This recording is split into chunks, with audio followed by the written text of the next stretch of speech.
하나님 말씀 마태복음 22장 1절부터 14절까지 다 같이 읽겠습니다. 시작. 예수께서 다시 비유로 대답하여 가라사대 천국은 마치 자기 아들을 위하여 혼인잔치를 베푼 어떤 임금과 같으니 그 종들을 보내어 그 청한 사람들을 혼인잔치에 오라 하였더니 오기를 싫어하거늘 다시 다른 종들을 보내며 가로되 청한 사람들에게 이르기를 내가 오찬을 준비하되 나의 소와 살찐 짐승을 잡고 모든 것을 갖추었으니 혼인잔치에 오소서 하라 하였더니 저희가 돌아보지도 않고 하나는 자기 밭으로 하나는 자기 상업차로 가고 그 남은 자들은 종들을 잡아 능욕하고 죽이니 임금이 노하여 군대를 보내어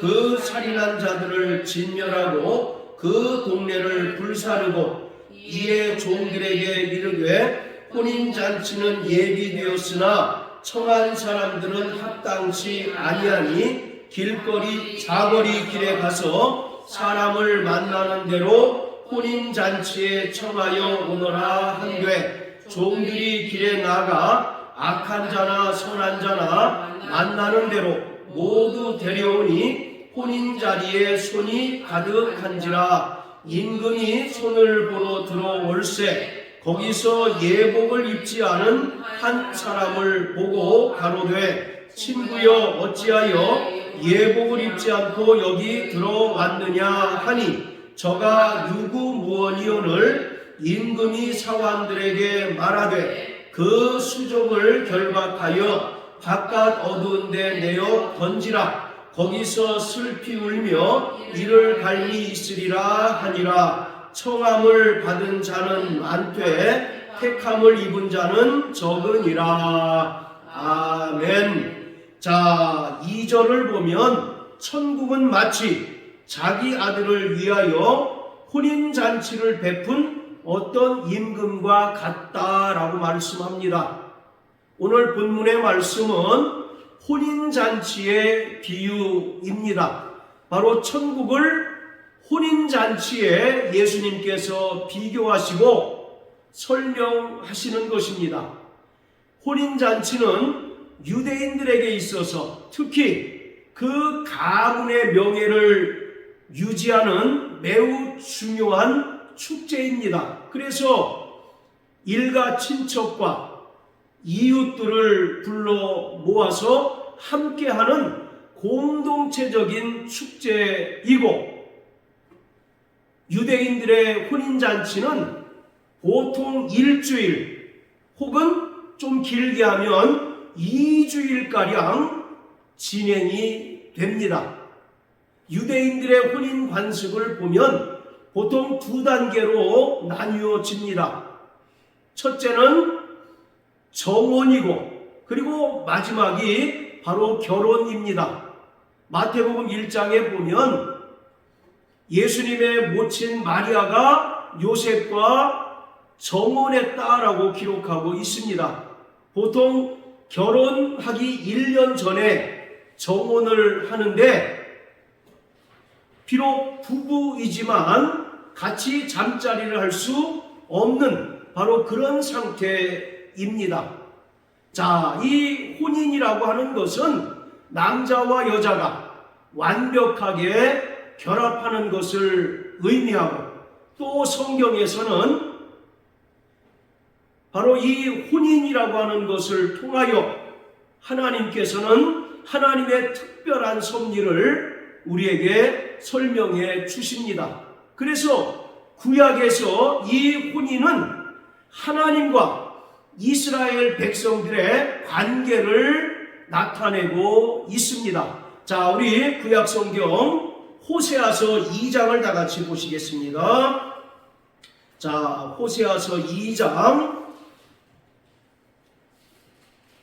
19절, 20절 시작. 내가 내게 장가들어 영원히 살되 의와 공변됨과 은총과 긍휼이 여김으로 내게 장가 들며 진실함으로 내게 장가 들리니 내가 여호와를 알리라. 바로 19절 20절에서 하나님께서 거듭해서 이스라엘에게 장가 들리라고 말씀하고 있습니다. 그러니까 바로 구약을 통해서 하나님께서는 이스라엘과 하나님과의 관계가 신랑과 신부의 관계임을 보여주고 있습니다.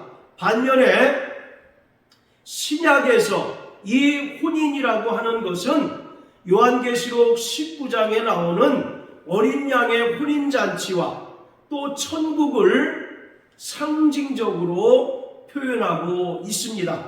자, 다시 마태복음 22장으로 돌아가서요. 오늘 바로 천국 혼인잔치를 통해서 예수님께서 천국의 특성을 보여주고 계신데 이 말씀과 병행 구절이 누가복음 14장에 나옵니다. 마태복음에는 천국을 혼인잔치로 비유하고 있는데 누가복음 14장 16절에는 임금이 큰 잔치를 배설했다라고 이렇게 말을 하고 있습니다. 마태복음 22장과 누가복음 14장의 공통점은 바로 잔치라는 것입니다. 여러분, 우리가 잔치 그러면 제일 먼저 뭐가 떠오르십니까?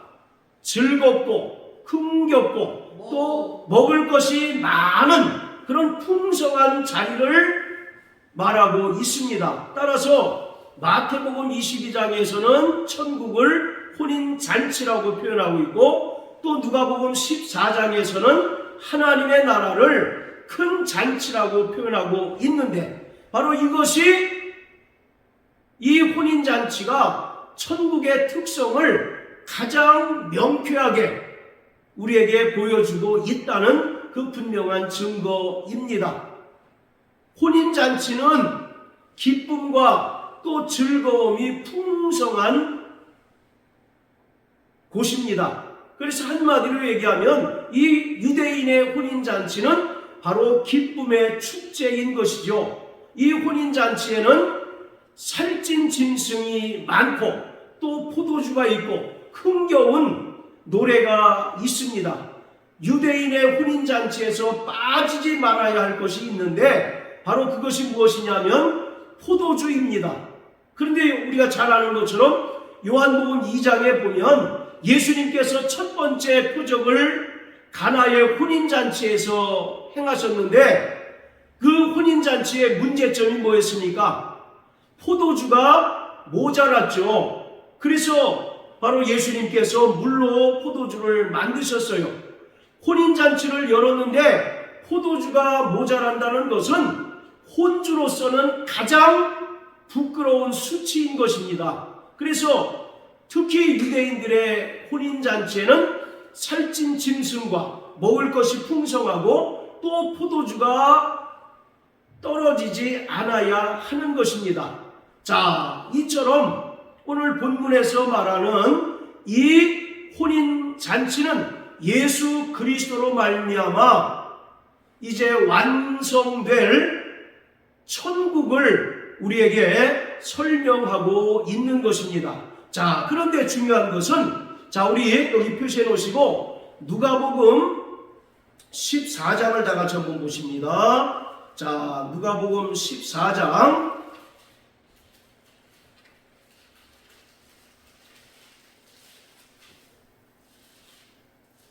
자, 15절부터 24절까지가 바로 천국 잔치에 관한 비유의 말씀인데 자, 마태복음 22장에 나오는 이 비유와 누가복음 14장에 나오는 비유의 가장 큰 차이가 무엇일까요?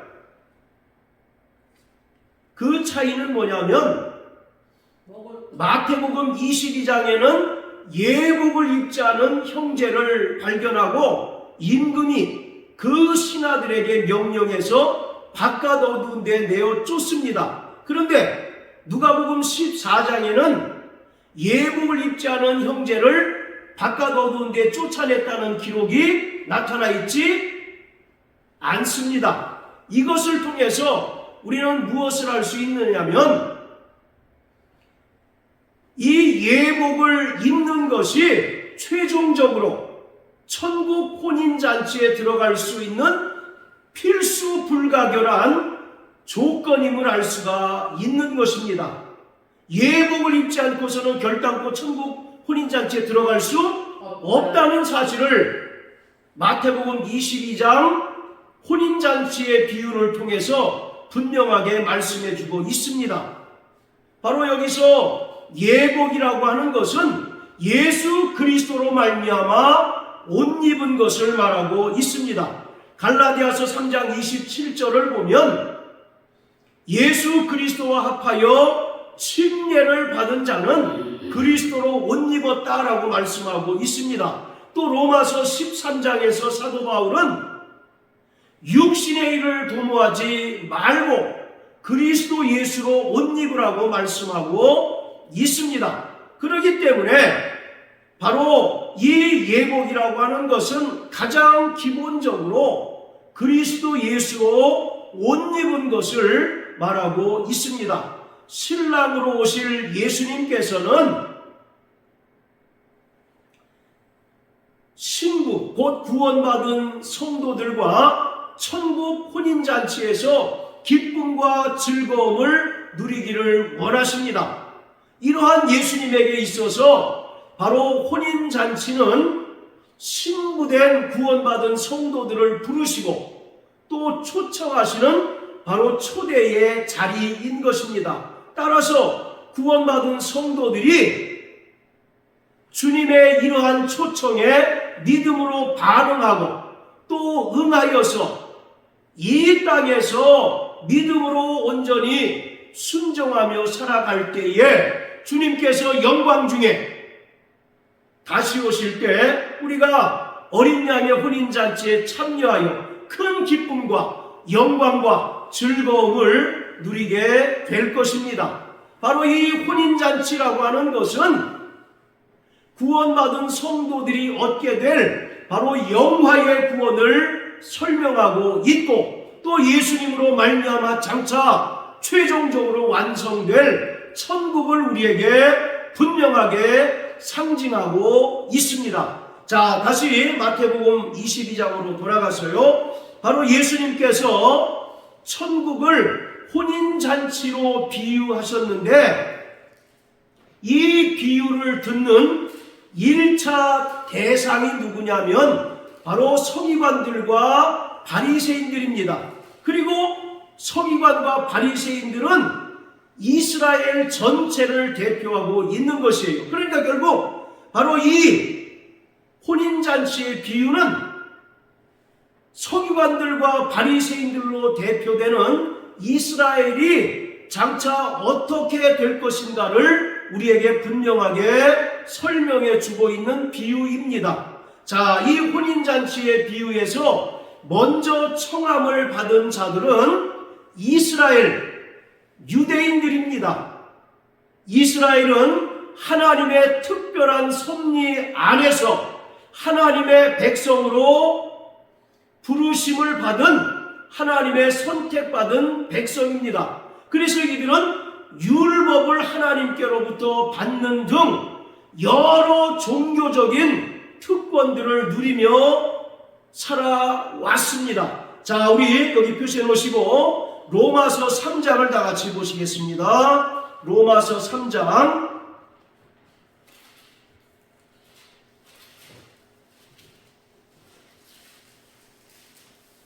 자 1절 2절 같이 읽겠습니다. 시작. 그런즉 유대인의 나음이 무엇이며 할례의 유익이 무엇이뇨? 범사에 많으니 첫째는 저희가 하나님의 말씀을 맡았음이니라. 자, 그런즉 유대인의 나음이 무엇이냐라고 이렇게 얘기합니다. 누구보다 낫다는 겁니까? 이방인들보다 하나님의 백성이라고 일컬어지는 유대인들이 누리는 특권이 무엇이냐라는 그런 이야기입니다. 바로 유대인들은 할례를 받은 민족입니다. 할례가 무엇입니까? 하나님의 언약 백성이라고 하는 그 분명한 증표 아니겠습니까? 창세기 17장에서 하나님께서는 아브라함에게 사내아이가 태어나면 8일 만에 반드시 할례를 행하도록 명령하셨는데, 바로 이 할례는 하나님의 언약 백성이라고 하는 외적인 증표인 것이에요. 그래서 할례를 받았다는 것은 이스라엘 백성들이 하나님의 언약 백성이라는 의미인 것입니다. 이방인들은 하나님의 언약 밖에 있던 자들이고 하나님 없이 살던 외인이었지만, 하나님께서는 이스라엘을 택하셔서 할례를 명하심으로 하나님의 언약 백성으로 삼으셨어요. 자, 그리고 2절에 보면 범사에 많다라고 말합니다. 즉 이방인에 비해서 유대인들이 받은 여러 가지 특권들이 많다는 거예요. 그 첫 번째는 저희가 하나님의 말씀을 맡았다라고 말합니다. 여기서 하나님의 말씀은 율법을 가리키고 있습니다. 하나님께서 이스라엘 백성들이 애굽에서 430년 동안 노예 생활을 할 때 은혜로 그들을 출애굽하게 하십니다. 그리고 홍해를 건너게 하시고 광야에서 모세를 통해서 율법을 주셔요. 하나님께서 이스라엘 백성들에게 율법을 주셨다는 것은 이 이스라엘 백성이 하나님의 언약 백성이라고 하는 또 다른 증표인 것입니다. 이처럼 유대인들은 하나님의 특별한 섭리 안에서 하나님의 백성으로 택함받은 자들이었고, 또 하나님으로부터 여러 가지 특권을 받아서 누리며 살아가던 자들이었어요. 그렇기 때문에 당연히 이러한 유대인들은 이방인들에 비해서 또 지구상에 있는 어떤 민족보다도 하나님 나라에 가까운 자들입니다. 그리고 하나님의 구원 순서상 먼저 구원받기로 계획된 자들이었습니다. 그래서 마태복음 8장 12절에 보면 하나님 나라의 본 자손들이라고 이렇게 얘기합니다. 여기서 말하는 하나님 나라의 본 자손들은 이스라엘을 가리키고 있는 거예요. 말씀드린 것처럼 유대인들은 그 어떤 민족보다도 하나님 나라에 훨씬 더 가까운 자들입니다. 그 중에서도 서기관과 바리새인들은 다른 사람들은 다 천국을 얻지 못해도 자신들만은 천국을 얻을 수 있다고 자신하던 그러한 자들이었던 것입니다. 그리고 하나님의 구원 순서에 있어서 유대인들은 항상 이방인보다 먼저였던 자들이었습니다. 자, 로마서 1장 16절 사모님 한번 읽으세요. 로마서 1장 16절. 내가 복음을 부끄러워하지 아니하노니 이 복음은 모든 믿는 자에게 구원을 주시는 하나님의 능력이 되리라. 첫째는 유대인에게요 또한 헬라인에게로다. 예, 바로 복음은 모든 믿는 자에게 구원을 주시는 하나님의 능력이라고 말합니다. 그런데 그 뒤에 첫째는 유대인에게요 또한 헬라인에게로다. 이것은 복음 전파의 순서를 말합니다. 복음이 먼저 유대인에게 전파되어져야 하고, 또 구원도 바로 유대인이 먼저 얻어야 한다는 것을 말하고 있어요. 이것이 하나님께서 창세 전에 그리스도 예수 안에서 계획하신 하나님의 놀라운 구원의 섭리입니다. 자, 또 로마서 2장 9절 10절 다시 읽으십시오.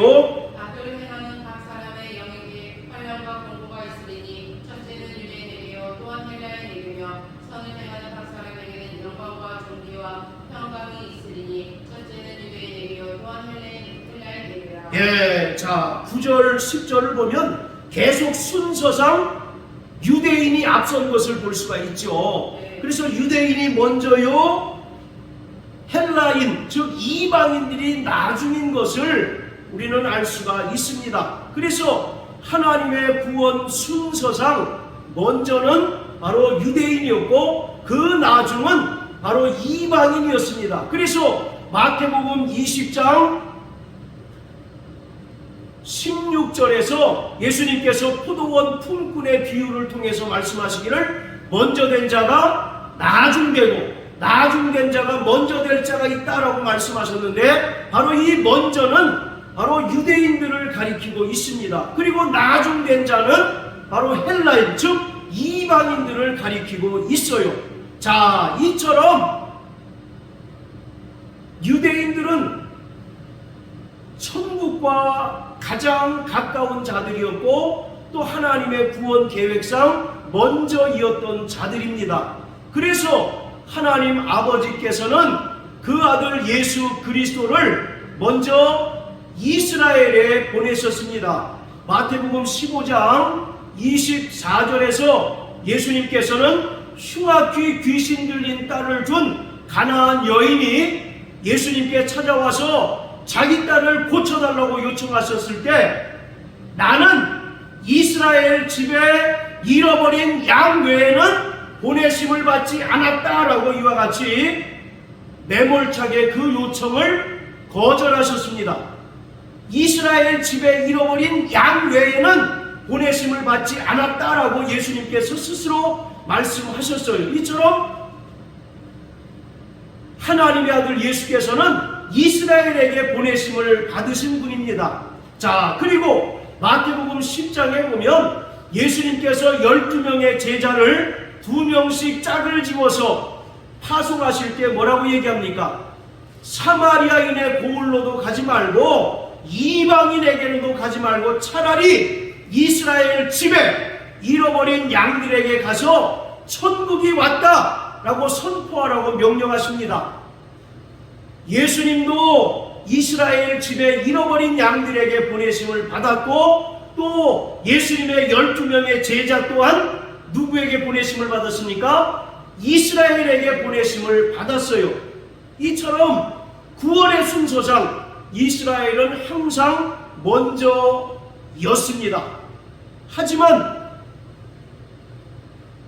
이스라엘이 그만 예수님을 거부하였습니다. 또 예수님께서 전파하신 그 복음을 배척했어요. 유대인들은 지금도 다윗의 자손으로 오실 메시아를 기다리고 있습니다. 자, 그런데 여러분, 마태복음 1장 1절이 어떻게 시작합니까?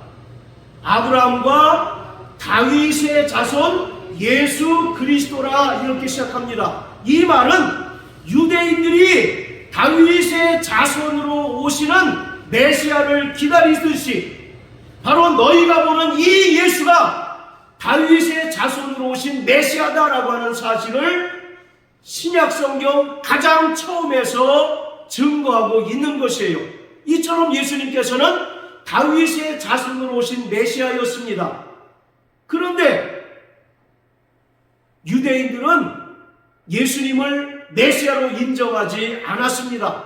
예수님께서 메시아로서의 많은 표적을 행하시고 또 귀신을 쫓으시고 또 죽은 자를 살리셨지만 여전히 그들은 영적인 소경이고 또 우맹이기 때문에 예수님을 메시아로 믿지 않고 예수님을 메시아로 영접하지 않았습니다. 그래서 마태복음 13장에 보면 예수님께서 선지자가 자기 고향 외에서는 존경을, 환영을 받지 않음이 없다라고 말씀하고 있어요. 즉 예수님께서 자기 백성에게 오셨으나 자기 백성인 이스라엘이 예수님을 환영하지 않았다는 것입니다. 자, 요한복음 1장 다 같이 보십니다. 요한복음 1장, 자 11절부터 13절까지 시작. 자기 땅에 오매 자기 백성이 영접치 아니하였으나 영접하는 자 곧 그 이름을 믿는 자들에게는 하나님의 자녀가 되는 권세를 주셨으니 이는 혈통으로나 육적으로나 사람의 뜻으로 나지 아니하고 오직 하나님께로서 난 자들이니라. 자, 11절 보세요. 자기 땅에 오매. 여기서 자기 땅은 어디를 얘기합니까? 이스라엘을 가리키죠. 예수님께서는 이스라엘 집에 잃어버린 양들에게 보내심을 받았기 때문에 이스라엘에게 오셨다는 것입니다. 그런데 자기 백성이 예수님을 영접지 아니하였다. 여기서 자기 백성은 누굴 가리킵니까? 이스라엘, 유대인들을 가리키죠. 그들은 다윗의 자손으로 오실 메시아를 기다리고 학수고대하지만 정작 예수님께서 다윗의 자손으로 오신 메시아임에도 불구하고 예수님을 환영하지 않고 영접하지 않고 오히려 예수님을 십자가에 매달아 죽게 하였던 것입니다. 자, 그래서 12절에 보면 영접하는 자 곧 그 이름을 믿는 자들에게는 하나님의 자녀가 되는 권세를 주셨다. 자, 여기서 영접하는 자는 구체적으로 누굴 가리킬까요? 바로 이방인들을 가리키고 있습니다. 정작 하나님 나라의 본 자손들이라고 일컬어지는 유대인들은 예수님을 배척하고 또 예수님께서 전파하신 그 복음을 거부하였지만 이방인들의 충만한 수가 예수를 믿음으로 말미암아 또 예수님을 영접함으로 말미암아 하나님의 자녀가 되는 권세를 얻게 되었다라고 말씀합니다. 그러면서 13절에 이는 혈통으로나 육정으로나 사람의 뜻으로 나지 않고 오직 하나님께로서 난 자들이다. 즉 구원이라고 하는 것은 혈통적 유대인이라고 해서 받는 것이 아니라는 것입니다. 나는 아브라함의 자손이다 라고 하는 것으로 인하여 구원을 얻을 수 없고 오직 하나님께서 베풀어 주신 그 은혜를 믿음으로 말미암아 얻게 된다는 것입니다. 자, 이처럼 천국 혼인잔치에 이스라엘 백성이 먼저 청함을 받았습니다. 그런데 그들은 이 초청을 어떻게 했습니까? 바로 거부했습니다. 자, 다시 마태복음 22장으로 돌아가서요. 자, 5절 보시면 저희가 돌아보지도 않고 하나는 자기 밭으로 하나는 자기 상업차로 가고. 자, 임금이 그 종들을 보내서 혼인잔치에 초청을 합니다. 초대를 합니다. 그런데 먼저 청합을 받은 자들, 즉 이스라엘 백성은 바쁘다는 핑계로 또 자기의 개인적인 일, 또 개인적인 사업을 핑계로 그 초청을 어떻게 했습니까? 거부했다라고 이렇게 말하고 있습니다. 자, 그러자 이제 이 초청이 이제 온 세계에 있는 이방인에게 이제 전파되기 시작합니다. 자, 8절 9절 사모님 한번 읽으십시오. 이에 종들에게 이르되 혼인잔치는 입이 되었으나 청한 사람들은 합당치 아니하니 사거리 길에 가서 사람을 만나는 대로 혼인잔치에 청하여 오너라 한대. 예, 자, 먼저 청함을 받은 이스라엘이 임금의 혼인잔치 초대를 거절함으로써 이제 임금이 다시 그 종들에게 명령합니다. 자, 9절에 보면 사거리 길에 가서 사람을 만나는 대로 혼인잔치에 청하여 오너라 한되. 자, 이것은 바로 온 세계에 있는 이방인에게 복음이 증거되는 것을 말하고 있습니다. 자, 여기서 이 사거리라고 하는 것은 이스라엘 땅의 경계를 말하고 있습니다. 여기서 말하는 사거리는 이스라엘 땅의 경계를 말하고 있어요. 그러니까 이 얘기는 사도행전 1장 8절의 내용과 정확하게 일치하고 있는 것입니다. 복음이 바로 예루살렘에서 시작되었습니다. 그런데 이 복음이 예루살렘이라고 하는 지역적인 한계를 넘어서 이제는 이방인 지역까지 확산되고 바로 증거된다는 사실을 말하고 있어요. 하나님 나라의 본 자손들이라고 하는 이스라엘이 임금의 혼인잔치의 초청을 거부함으로 인하여 임금은 이제 종들에게 명령하기를 사거리 길에 가서 사람을 만나는 대로 혼인잔치에 초청하라고 명령합니다. 즉 이스라엘의 그 초청 거부로 인해서 이제는 온 세계에 있는 이방인들에게 예수 그리스도의 복음과 그 은혜가 전파되었다는 것을 말하고 있습니다. 이에 따라서 이제 하나님 안에서는 혈통과 민족이라고 하는 경계가 철폐됐습니다. 그리고 남자와 여자, 가난한 자, 부유한 자, 그리고 명예가 있는 자, 없는 자라는 세상적인 경계가 다 철폐되고 누구든지 그 은혜를 믿는 자들마다 구원을 얻고 또 천국 백성이 된다는 사실을 우리에게 보여주고 있습니다. 자, 그런데 여기서 한 가지 우리가 또 살펴볼 것은, 자, 먼저 청함을 받은 이스라엘이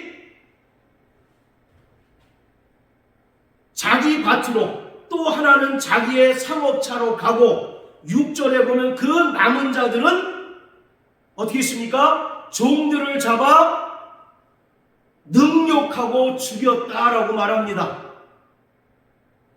그들이 단순히 임금의 초청을 거부한 것이 아니라 적극적으로 임금의 종들을 어떻게 했어요? 능욕하고 죽였다라고 말합니다. 여기서 그 임금의 초대를 거부한다는 것은 관계의 단절을 말합니다. 우리도 그렇잖아요. 청첩장을 이제 줬는데 상대방이 그 초청에 불응하면 그 사람과의 관계가 어떻게 됩니까?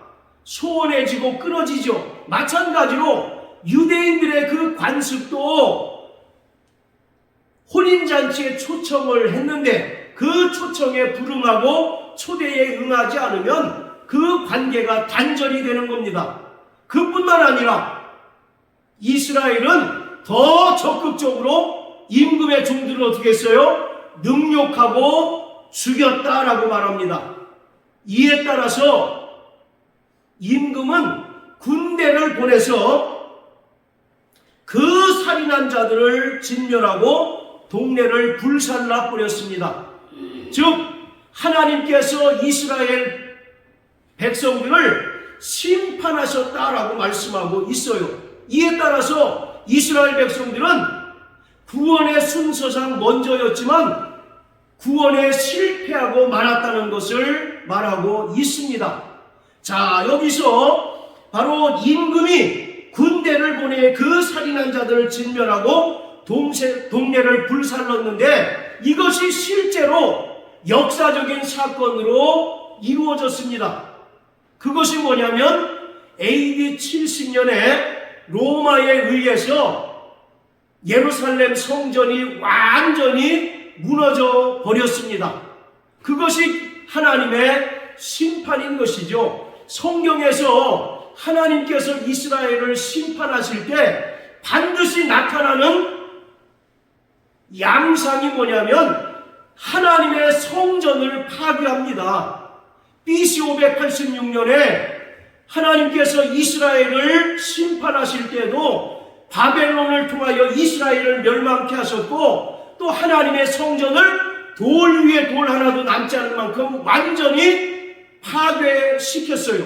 그리고 또 예수님 돌아가신 후에 AD 70년에 하나님께서 로마를 통하여 이스라엘을 멸망시키시고 하나님의 성전을 완전히 파괴시켰습니다. 이것은 이스라엘을 향하신 하나님의 심판이에요. 그것으로 끝난 것이 아니라 이스라엘은 구원에 실패하고 말았습니다. 이스라엘은 항상 구원의 순서상 먼저였다고 말씀을 드렸죠. 그런데 이들이 하나님의 혼인잔치의 초청을 거부하고 또 심지어 그 종들을 능욕하고 죽임으로써 또 심지어 하나님의 아들마저 죽임으로써 하나님께서는 이스라엘을 심판하시고 또 이스라엘은 그 결과 구원에 실패하게 되었습니다. 그래서 먼저였던 자가 어떻게 됐습니까? 나중되고 나중된 자가 먼저 되는 구원의 역전 현상이 벌어지게 된 거예요. 자, 21장 33절부터 46절까지를 보면 악한 포도원 품꾼의 비유가 나옵니다. 그 포도원 품꾼의 비유에서도 그 포도원 품꾼들이 그 포도원 주인이 보낸 종들을 죽이는 장면이 나옵니다. 자, 35절부터 39절까지 우리 한번 읽어봅니다. 시작. 농부들이 종들을 잡아 하나는 심히 때리고 하나는 죽이고 하나는 돌로 쳤거늘 다시 다른 종들을 처음보다 많이 보내니 저희에게도 그렇게 하는지라. 후에 자기 아들을 보내며 가로되 저희가 내 아들은 공경하리라 하였더니 농부들이 그 아들을 보고 서로 멸하되 이는 상속자니 자 죽이고 그의 유업을 차지하자 하고 이에 잡아 포도원 밖에 내어 쫓아 죽였느니라. 자, 포도원 주인이 포도원을 만들고 품꾼으로 하여금 일을 시켰습니다. 그래서 이제 결실의 때가 돼서 종들을 보내서 포도를 수확하려 하자 악한 포도원 품꾼들이 그 주인의 종들을 죽이고 능욕하였습니다. 그래서 최종적으로는 그 아들을 보냈더니, 여기서 아들은 누구를 가리키겠습니까? 바로 예수님을 가리키겠죠. 마지막에 아들을 보냈는데 오히려 그 악한 포도원 품꾼들이 포도원 주인의 아들을 죽였습니다. 자, 그것과 22장에 나오는 혼인잔치의 비유가 서로 연결되어 있다는 사실을 알 수가 있죠. 혼인잔치의 비유에서도 임금이 이스라엘에게 초청장을 보내기 위하여 종들을 보냈는데 이스라엘 사람들은 그 종들을 다 능욕하고 죽였습니다. 그러자 임금이 이스라엘을 심판하시고 또 하나님의 성전이 파괴되는 일들이 있었습니다. 그래서 21장에 나오는 악한 포도원 품꾼의 비유와 혼인잔치의 비유가 바로 같은 맥락에서 이어지고 있다는 사실을 알 수가 있습니다. 이것은 이스라엘은 구원에 실패하지만 이스라엘의 구원 실패로 인하여 이방인들이 먼저 구원을 얻게 된다라는 사실을 말하고 있습니다. 자, 그렇지만 오늘 혼인잔치의 비유에서 예수님께서 말씀하시고자 하시는 핵심은 무엇이냐? 바로 예복입니다. 자, 따라하세요. 예복. 예복. 자, 우리 이 11절, 12절, 13절까지 다 같이 한번 읽어봅니다. 시작. 임금이 손을 보러 들어올새 거기서 예복을 입지 않은 한 사람을 보고 가로되 친구여 어찌하여 예복을 입지 않고 여기 들어왔느냐 하니 저가 유구무원이언을 임금이 사관들에게 말하되 그 수족을 결박하여 바깥 어두움에 내어 던지라. 거기서 슬피 울며 이를 갈미 있으리라 하니라. 자, 그러면서 14절에 성함을 받은 자는 많되 택함을 입은 자는 적다라고 말씀합니다. 즉 혼인잔치에 초청받은 사람들은 많지만 최종적으로 천국에 들어갈 자는 상대적으로 적다라고 말씀하고 있어요. 그러면서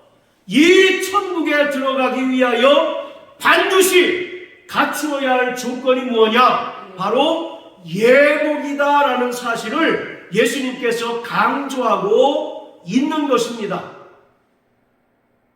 자, 바로 이 구약에서 예복이라고 하는 것은 의의 옷입니다. 그리고 구원의 옷이에요. 자, 여기 표시 놓으시고 구약성경 욥기 29장 욥기 29장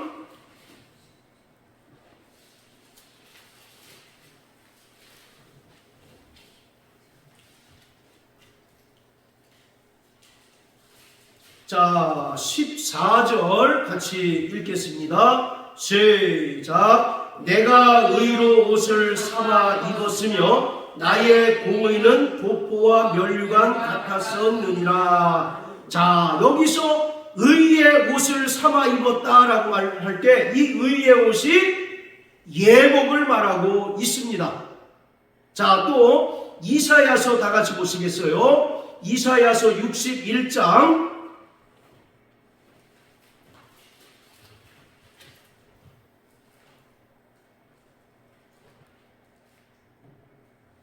자, 10절, 11절 시작. 내가 여호와로 인하여 크게 기뻐하며 내 영혼이 나의 하나님으로 인하여 즐거워하리니 이는 그가 구원의 옷으로 내게 입히시며 의의 겉옷으로 내게 더하시니 신랑이 사모를 쓰며 신부가 자기 보물로 단장함 갖게 하셨음이라. 땅이 싹을 내며 동산이 거기 뿌린 것을 움돋게 함같이 주 여호와께서 의와 찬송을 열방 앞에 발생하게 하시리라. 바로 이것이 이사야가 말하는 천국 혼인잔치를 말합니다.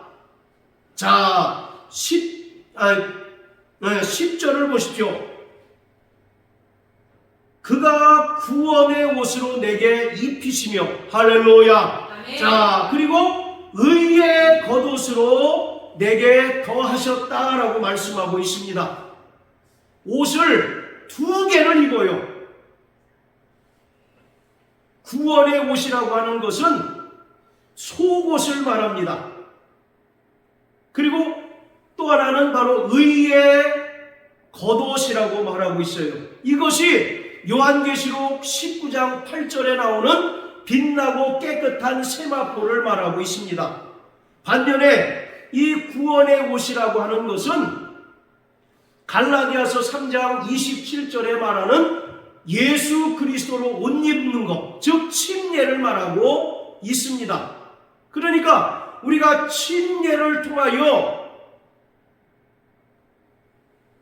구원받고 하나님의 천국 백성이 되었습니다. 할렐루야. 그런데 그것으로 끝나는 것이 아니라 끊임없이 우리의 선한 믿음의 행위가 반드시 수반되어야 한다는 것입니다.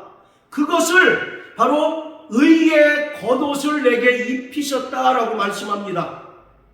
여기서 중요한 것은 그 옷을 입는 주체가 누구입니까? 전부 옷을 입히셨다라고 말씀하고 있어요. 내가 스스로 입는 것이 아닙니다. 즉 구원은 내 스스로 자력에 의하여 구원받는 것이 아니고 하나님의 은혜로 구원받는다는 사실을 말씀하고 있어요. 그것을 구원의 옷으로 내게 입히시고 의의 겉옷으로 내게 더하셨다라고 말씀합니다. 그러니까 두 가지 옷을 입어야 된다는 것입니다.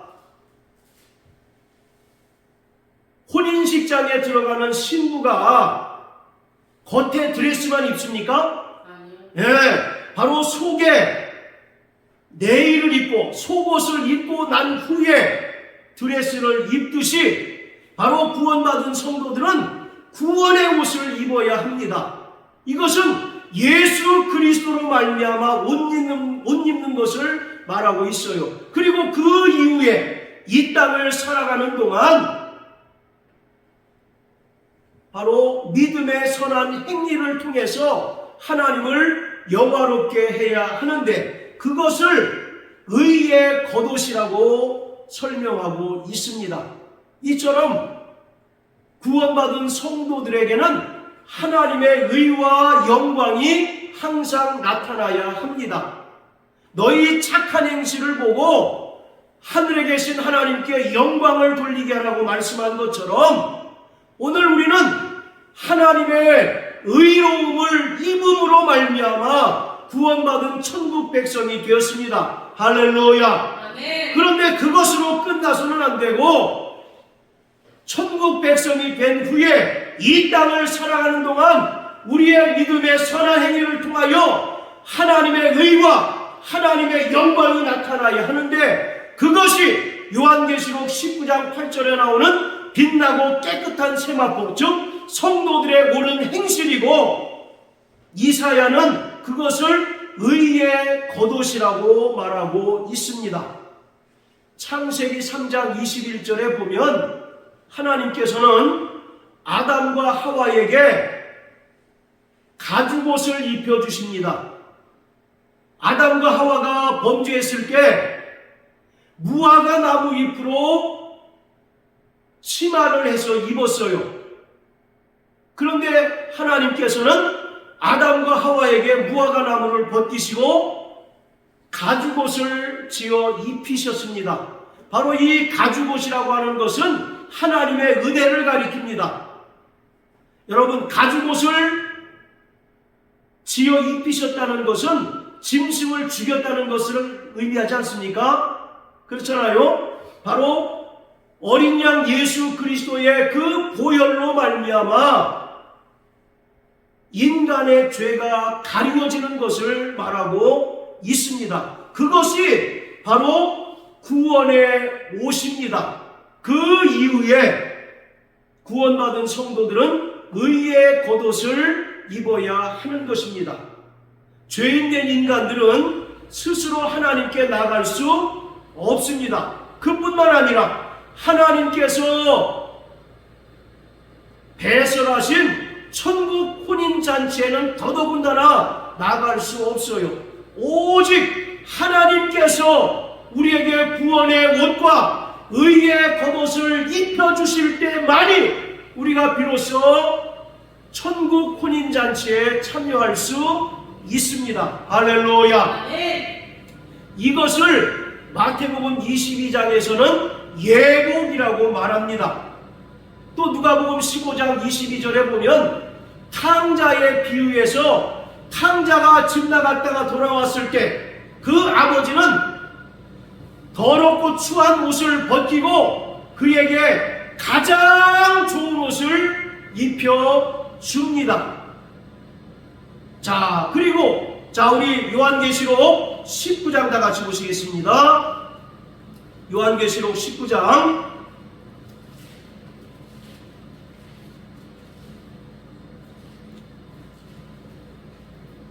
자, 7절부터 9절까지입니다.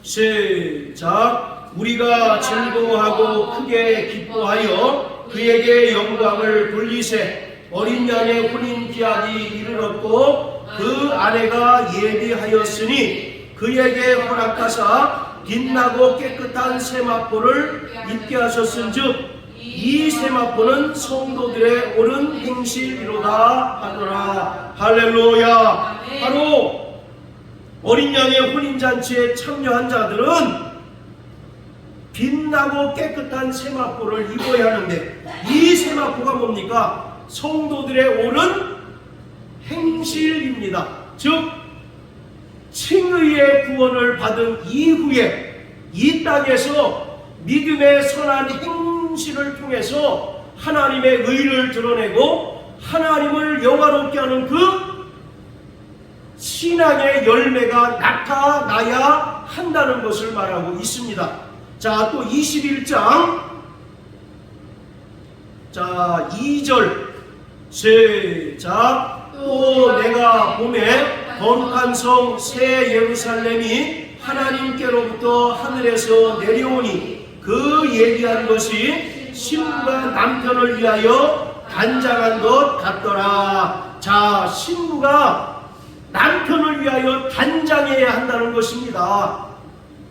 결혼식에 신부가 가장 최고의 아름다운 드레스를 입고 바로 신랑과 만나듯이 이 땅에서 예수님의 은혜를 믿음으로 말미암아 구원받은 성도들은 반드시 믿음의 열매가 맺혀져야 한다는 거예요. 신앙의 열매를 맺어야 한다는 것입니다. 즉 오직 이 땅을 살아가는 동안 그리스도를 본받고 철저히 말씀을 의지하고 인내하면서 하나님 말씀을 따르는 삶을 살아내야 한다는 것입니다.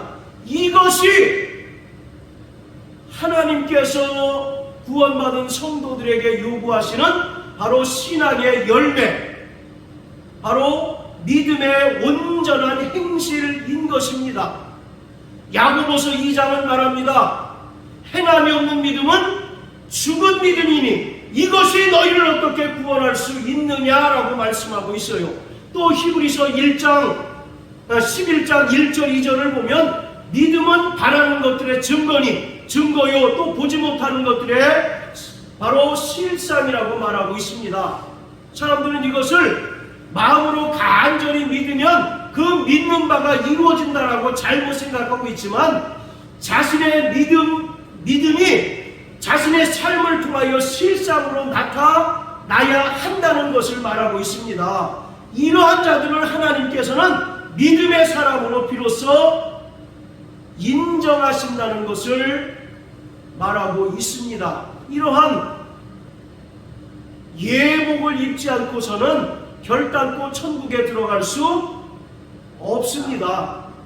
이 믿음의 옳은 행실이 없이는 결단코 어린 양의 혼인잔치에 들어가는 영광과 복을 누릴 수가 없습니다.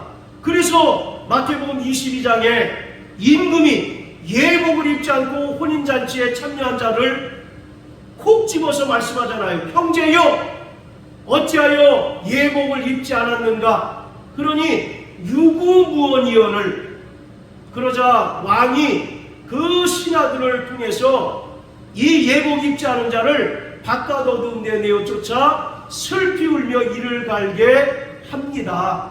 사랑하는 성도 여러분, 정말 우리는 예수 그리스도의 은혜를 믿음으로 말미암아 구원받은 하나님의 백성입니다. 즉 구원의 옷을 입은 자입니다.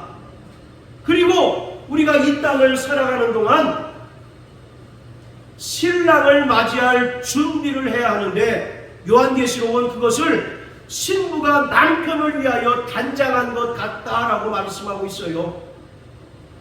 빛나고 깨끗한 세마포를 준비하는 자 되시길 주의 이름으로 축복합니다. 아멘. 우리가 구원받은 것으로 인하여 모든 것이 다 종료됐다고 생각하는 사람은 큰 낭패에 처할 수밖에 없습니다.